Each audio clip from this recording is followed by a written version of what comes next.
Yo guys, what's going on? My name is HackingIsFreedom and welcome to the 33rd episode of What Was Cut, a series where we take a look at what exactly was cut from our favorite games. Today we're going to be talking about Grand Theft Auto Vice City. Sadly, my very first playthrough fell victim to the infamous cherry popper save glitch, and because I'm usually not one to have multiple saves, I obviously had to restart the game. I believe this happened to me like 2 more times before I got the idea and just not save there anymore.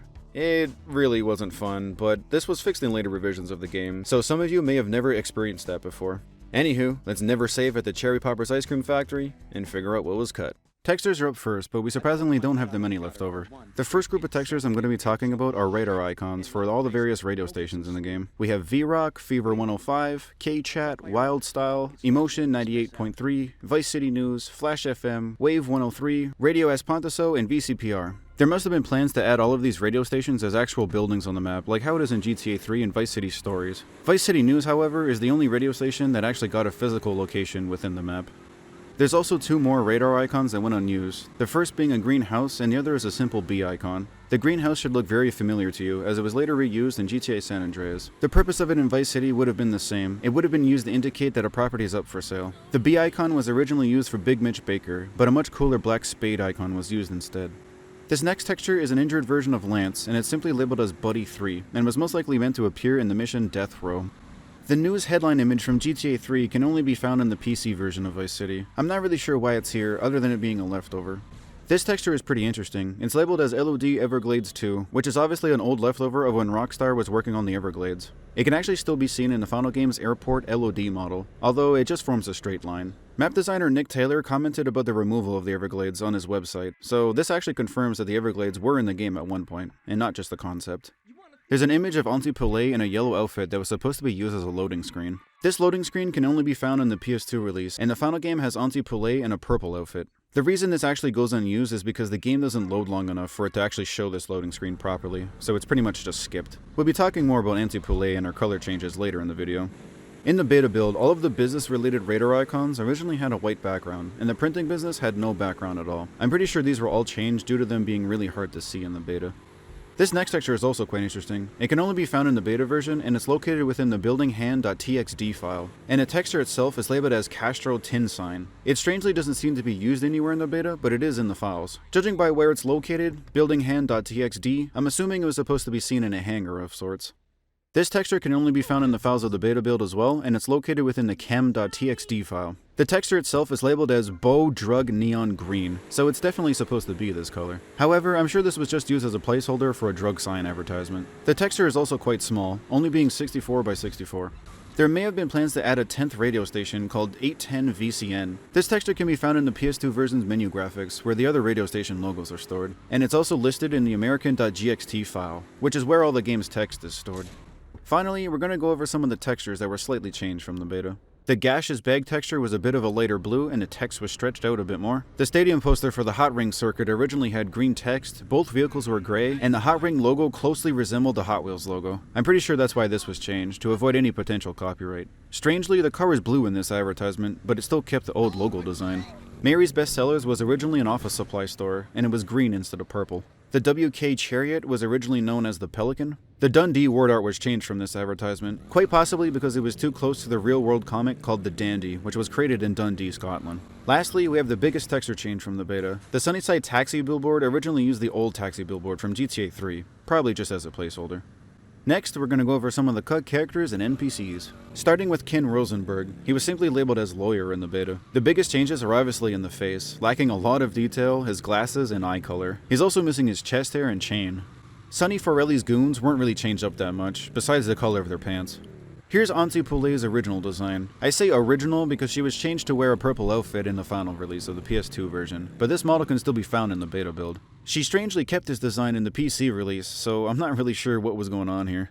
Sam, or the ammunition clerk, originally used his GTA 3 textures. This can actually still be seen in the beta. There's actually a third variant of Juan Cortez's goons wearing a sailor outfit that goes unused. He was most likely meant to appear in the mission All Hands on Deck alongside the other sailor goons. This waitress-looking model is another variant of this NPC here. However, she's mistakenly labeled as a male pedestrian in the game files. This is probably the reason why she doesn't appear in normal gameplay. The SWAT members were a little different in the beta build. They had a lighter blue uniform with police written in the center, and their skin color was a bit cartoony looking. I hope I can show this, but Candy Sucks wasn't changed up all that much, other than lacking a lot of shading and her underwear wasn't complete yet. Kent Paul has an earlier model only found in the PC release, but the texture container for this model uses the final game's textures, which obviously results in very badly mapped textures. However, we can still take a look at him in wireframe, and as you can see, he's very different from the final release. He pretty much lacks all personality and just looks like a generic NPC. Lance also has an earlier model only found in the PC release, and once again, it's using the final game's textures. But interestingly, his face is decently textured, giving us a small glimpse into an old blocky version of Lance. Looking at this model in wireframe, you can see the blockiness in the head compared to the final game. There's actually another version of Lance that goes unused, and this one is using the injured textures I was talking about earlier. This definitely proves that this model was intended for the mission Death Row, but it's not really known why it got cut. This female pedestrian is an unused cutscene model labeled as CS-DISP, which I'm pretty sure stands for cutscene display. With that in mind, I'm guessing this was a model that was used to test various cutscenes. She was also used as a placeholder for the two Love Fist groupies. Just like this next character, his internal name is literally CS Filler, which obviously stands for cutscene filler, and this is just another character used to fill in cutscenes at an earlier point in development. Alex Shrub has an unused cutscene model of him cross-dressing as Martha. This is actually almost identical to the model used in the mission Martha's mugshot, but this version is the pedestrian version of the model. The only time this cutscene model has ever been seen was in this promotional art here. Tommy Vercetti surprisingly didn't change all that much. His normal streetwear was a bit of a different blue, his pants were lighter in color, he had a necklace with something written on it that I can't quite make out, and a differently modeled head. Strangely, this older version of Tommy is actually still used in the Japanese version. There's a strange character called Mr. Muffet that has no remnants left other than this conversation with Tommy. It's not known what his role would have been, but you can see by the text, he was in some sort of trouble when calling Tommy. Finally, I just want to show off some of the concept art for the various characters. First up, we have the concept art for Tommy Vercetti, and you can very clearly see the Tony Montana inspiration here. Here's Lance's concept art, and I find it pretty funny that Eddie Murphy's name is literally written up here, although a lot of other designs were thought of. Avery Carrington's concept art, which pretty much just looked like the final design. This is Ricardo Diaz's, which is pretty cool because it shows an earlier name for him, which was Fernando Diaz. Love Fist's design really wasn't that different in the concept stages, except for the very first design. It seems he was a heavier set man who originally played drums. After that stage, he pretty much looks like the final design. Steve Scott's design was changed up a bit from the concept stages. His original design kinda looks like Beverly Felton from GTA 5. Lastly, we have Kent Paul, which pretty much looked like a kid throughout his concept art stages. The cut weapons are up next, and strangely, almost all of these weapons can still be found in the files of the PS2 release. Up first is the AK-47, and it seems to be straight out of GTA 3, so this was most likely used as a placeholder. Same with this shotgun, it seems to be the exact model from GTA 3, so this was most likely used as another placeholder. A grenade launcher was thought of at one point as well, but it seems like this was scrapped late in development. Same goes for this AUG, it was probably cut late in development as its model is still fully complete. This next one is kinda strange. It's labeled as a Silence Colt. However, this is actually a Wildly. Someone at Rockstar Games probably just looked at this asset quickly and labeled it as a Silence Colt. A stapler was thought of as a melee weapon, although this could have also been used for a scripted event early in the development. The M16 may have also been used as a placeholder, or there may have been plans to bring it back from GTA 3, I don't really know.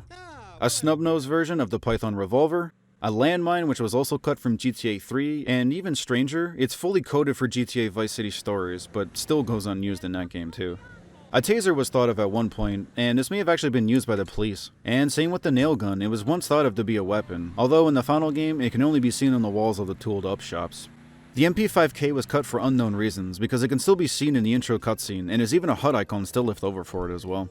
The Uzi from GTA 3 is also still in the game files, although it was probably used as another placeholder. Rockstar strangely chose the even earlier model of the Uzi to use as a placeholder here.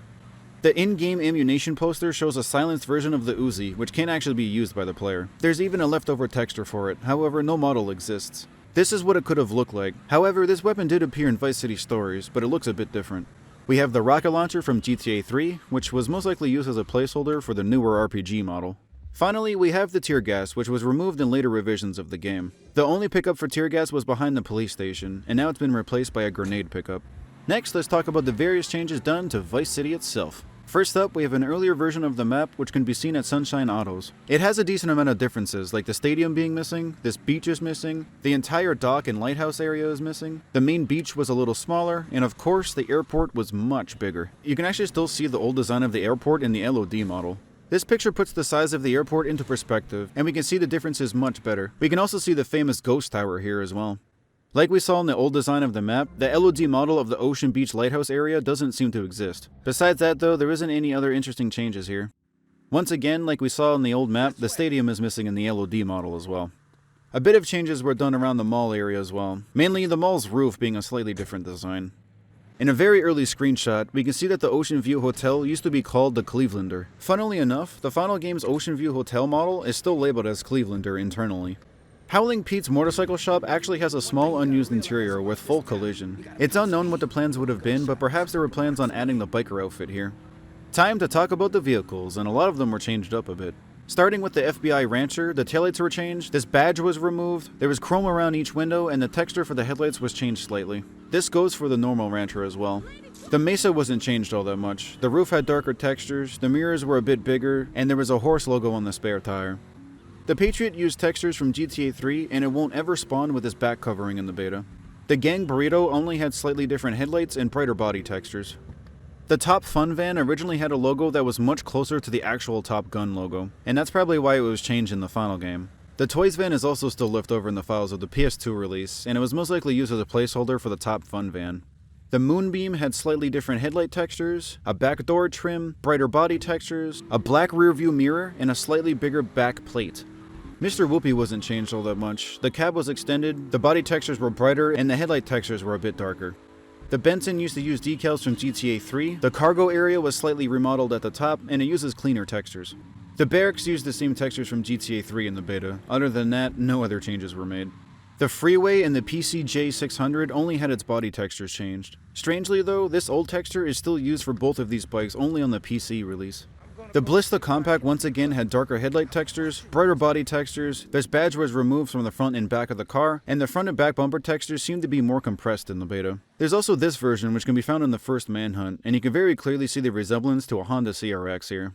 The BF Injection only had a sticker removed from the engine that suspiciously looks like the K&N logo, and this area of the Serpentine build used slightly different textures, and it was placed a bit higher on the engine. The Phoenix went through a good amount of design changes. These two screenshots shows the earliest design of it. It looks incredibly close to the real-life Pontiac Trans Am in this stage, but it wasn't much different than the final design in the beta stages. The Comet was heavily changed in the rear end. It originally had darker textures, different door handles, the plate was removed in favor of a light bar, and the muffler tip was removed as well. There's also a low-quality photo of an even older version of the Comet, which you can see the back end looked very similar to the convertible Porsches at the time. The Infernus originally looked a lot like a Lamborghini Countach, which once again is probably why it was changed. I personally love this earlier design though. There's actually some screenshots of an early version of the Cheetah. However, I'm pretty sure this is a beta version of the Cheetah from GTA 3, or at least it looks very similar. The beta version only had brighter body textures and a red dot on the wheels. This is what the Banshee looked like at a very early point in development. Very obviously modeled after a 1980s Corvette, which is probably why it needed to be changed. In the beta build, it looks the same as the final does, just using the wheels from the Cheetah and the Phoenix. The Romero, or Hearse, only had differently textured taillights, nothing else was changed. The Regina had brighter body textures, a badge on the hood, and a darker headlight texture was used. It also seems the final game's bumper texture was a bit more compressed than the betas.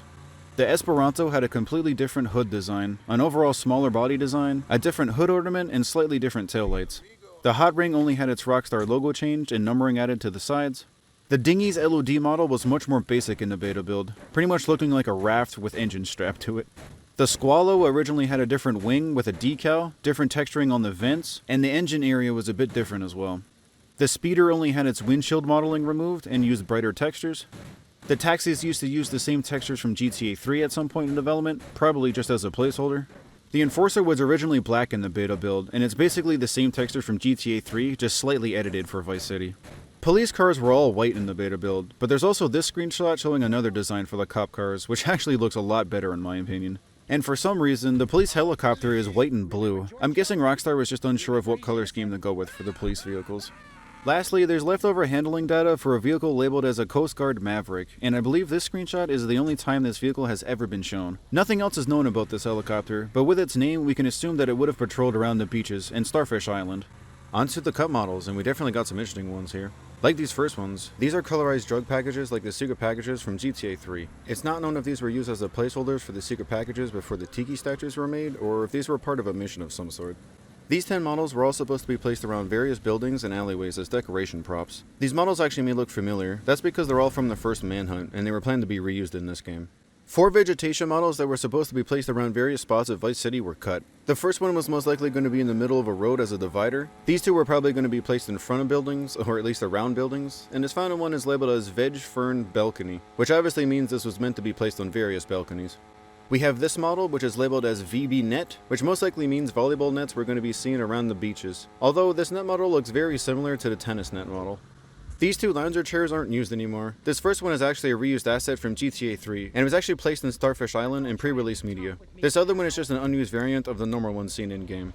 A dynamic bus stop was planned to be added at some point, and it can even be seen in this screenshot here, but Rockstar must have ran into performance issues, so they decided to cut this. Oddly, this bus stop features a real-life picture of a Rubik's Cube guidebook as an advertisement, and if you mod this bus stop back into the game, you can't actually destroy it.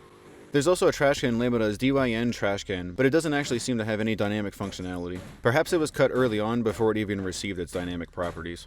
A mounted version of a trash can also goes unused. This would have been placed around various neighborhoods and in alleyways. These next models are a bit mysterious. These 2 ramps are labeled as Land Jump and Land Jump 2, although they look like boat ramps to me. I'm really not sure where these are originally going to be used. This chair was supposed to be seen somewhere in the police station, and all these cell doors were obviously meant for this area as well. These bottle props were most likely meant to be used in various interiors, like the Malibu Club and the Ocean View Hotel, although one of the bottles doesn't seem to have any textures. There's a set of 2 unused traffic lights that are modeled vertically. This is strange because all of the traffic lights in the game are modeled horizontally. 2 sandcastle models were cut for unknown reasons, perhaps for performance reasons as there may have been a lot of them scattered across the beaches, but that's just my guess. 2 additional ammunition shooting range targets were thought of, but they ultimately got scrapped. The artwork used in-game is of Misty and a Leon mobster, while the artwork used here is of Tony Cipriani and Asuka Kaysen.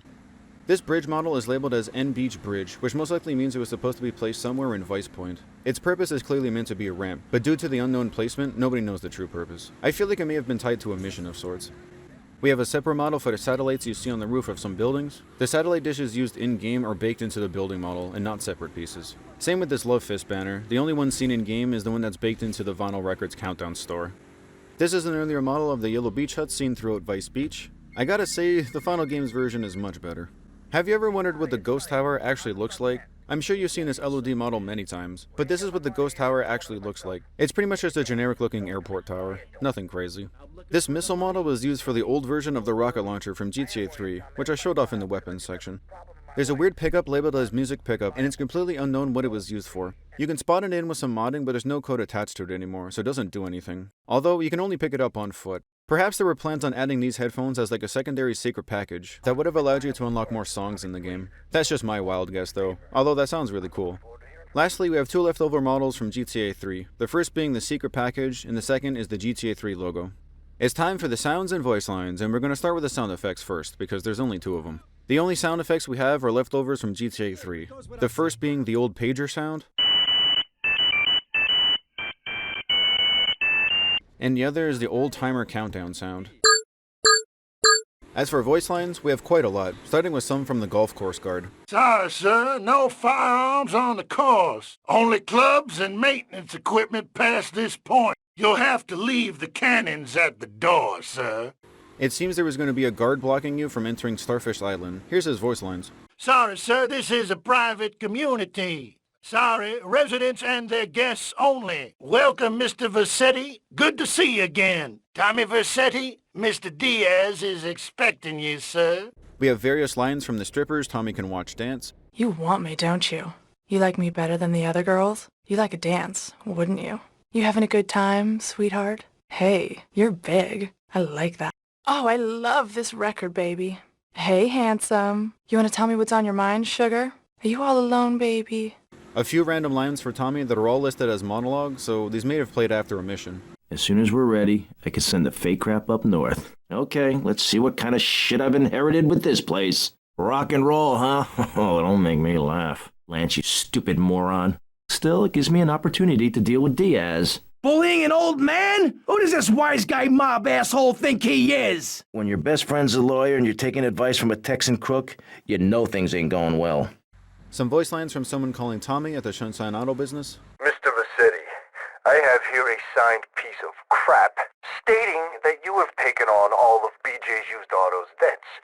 With BJ's sudden disappearance, I have no choice but to hold you responsible for his. Until this account is settled in full, you should consider Vice City streets to be very unfriendly. Financial insecurities. These voice lines were cut from the mission All Hands on Deck. Mercedes, that girl will be the death of me. Oh, Tommy, take that chopper out. Oh, look at the size of that chopper. Oh, here he comes again. Oh! These two were cut from the mission Death Row. Do you think that you can get away with this? You are just a little worm under Diaz's shiny boot. These three were cut from the mission Spilling the Beans. Someone's on the ship. Attack him! He's come on board! Protect the shipping officer! 6 were cut from the mission No Escape, or these also could have been used for NPC cops that are in the police station. I'm not entirely sure. Can I help you, sir? There's an imposter. He's gone insane. Who the hell are you? Where's your badge? There they are. Shoot to kill. Mercedes has a bunch of cut phone calls with Tommy, indicating Rockstar may have planned her to be a girlfriend at an earlier point in development. These first lines are Mercedes calling you to not forget about her, similar to how the girlfriends do in GTA San Andreas. Tommy, it's me. Hi, Mercedes. Tommy, I'm so bored. When are we going to have some fun? What do you mean? Well, I know you're busy fighting and killing and corrupting people, but I just want to have some fun, so don't forget about me, okay? 2 of her telling Tommy that she's lonely and should come visit. Tommy, it's Mercedes. I'm lonely, really lonely, baby. Please come and visit me immediately. Okay, bye. A small conversation about her getting a new apartment. Unfortunately, though, Mercedes' voice lines are missing. Hi, Mercedes. How you doing?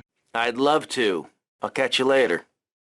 And 3 of her breaking up with you. It's Mercedes. I no longer love you, Tommy. I no longer do. Honest. Because you're no longer nice to Mercedes. You're no longer treating me like a lady. You ignore me and I hate you. I insist you come and see me right away. Bye. Phil Cassidy was supposed to call the player after finishing the main storyline. It's unknown why this got cut, though. Tommy, the wound is healing well. Funny thing is, I have fought in 6 battle zones and always walked away without a scratch. And now this. One-armed Phil. Still, I got me a healthy selection of one-handed firepower, so I'll never be unarmed Phil. You hear? Anyway, son, cut out the sentimental crap and go buy yourself a drink. You hear? Steve Scott has a cut phone conversation with Tommy detailing a completely removed mission. Judging by what Steve says, it seems like you needed to get footage of a police chase, and he left a car for you to use at the airport. Tommy, look, I need to ask you a favor. Steve, how's filming going? Oh, it's going fine, yeah. We need a car chase scene, and, well, the budget can't really stretch to it, so, I've left some wheels at the airport. You know what to do, huh? Okay, Steve, I'll keep an eye out. Catch you later. We have a single voice line cut from the mission Cabageddon that was supposed to be heard from a rival cab driver. Hey, boy, I'm gonna tan your hide! 2 additional lines from Tommy that were cut from the mission Keep Your Friends Close. Sonny's up with the safe and my money. Sonny! Sonny! I'm coming for you! In the mission Copland, there's 2 additional voice lines of Tommy and Lance yelling out different bomb detonation times. If you don't remember, Tommy and Lance both say this one. Okay, timers are set. 5 seconds and ticking. 5 seconds! We got to get the hell out of here! And here's the 2 cut ones. Okay, timers are set. 10 seconds and ticking. 10 seconds! We got to get the hell out of here! Okay, timers are set. 15 seconds and ticking. 15 seconds? We got to get the hell out of here! So I guess Rockstar changed the time twice at some point in development. The mission Guardian Angels had 3 voice lines cut. What's the matter with you, man? Get on the roof across the yard before they show up. Damn, what you trying to do, kill me? Tommy, I'll stay here and watch over Diaz. 4 were cut from the mission The Fastest Boat. Don't shoot, dude. Oh, what's in this stuff? Hey, he's taking the boat. Bummer. Some square stealing the boat, man. And finally, we have a single voice line that was supposed to be spoken by Tommy in the mission The Chase. Sick of these pricks. As we come to the end of the video, it's time for the oddities I found throughout the game. Near the dirt racetrack, there's a beach shack placed under the map. This is most likely just a developer oversight, as this area is probably much more flat in an earlier build. I'm sure you've seen this before, but if you park your car near this wall at the parking garage, the moment you get out of your car, it'll despawn. This also happens if you park your car in the entrance. This happens because we enter a trigger zone for the script to start spawning cars right at the entrance of this parking garage. So by parking a car in this exact position, we're entering the trigger, and by exiting the car, we're also leaving the trigger, so the car immediately gets deleted. For some strange reason, there's fire effects constantly loaded in the Love Fist building, and even stranger, these fire effects have full collision. I'm not sure if I'm just forgetting a mission that took place here and used these fire effects or not, but I have no clue why these are here. Next, there's a bunch of interesting ways to enter Blue Hell, and if you don't know what that is, it's basically a half-loaded world you see from inside various interiors. Like in this first example, you can get into Blue Hell simply by jumping on this dresser and then onto the closet. You'll glitch through the roof and you'll be partially out of the map. To go further, you'll need to jump near the entrance and then jump again to get over the invisible wall. After that, you can fully explore Blue Hell. Dude, it was awesome.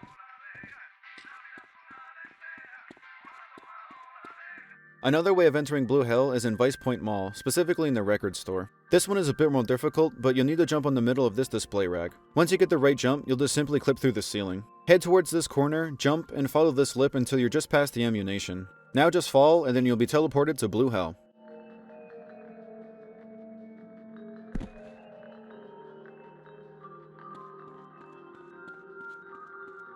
Do you want to buy this dog? He's cheap and he won't shit in your shoes.